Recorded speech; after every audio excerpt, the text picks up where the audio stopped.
Hey everyone, and welcome back to my channel, 2Min Maths. Today we'll be discussing what radicals are and using properties to simplify these expressions. Well, let's understand what radical and radicands are. Now, this whole thing is a radical expression, but the symbol, as you can see, is a radical symbol, and x minus 4, the stuff inside the radical symbol, is considered the radicand. And n is the index. If there's no index, it's presumed that it is a square root, or n is 2. Now let's look at the properties of radicals. Well, number one, we have the product property, which states that, for instance, if it's root n, a times b, that can be broken up into two parts, n root a times n root b. An example would be the following.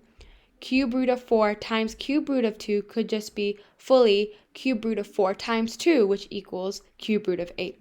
Now next up we have the quotient property, which is pretty similar to the product property, which states that if you're taking the root of, for instance, a over b, you can actually distribute the root. So it would be root n a over root n of b, where b does not equal 0. As you can see in the following example, it can also be the other way around. So if we have the root 4 162 over root 4 of 2, you can actually jumble up them together, and it will just be taking root 4 of 162 divided by 2, which is taking the fourth root of 81, which is 3. Now let's look at an example. Simplify the following expression. Cube root of 12 times cube root of 18.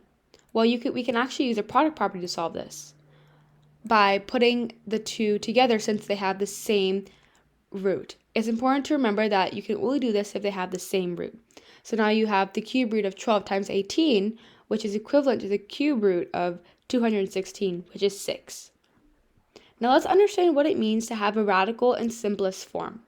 So these conditions need to be met for the radical to be in simplest form.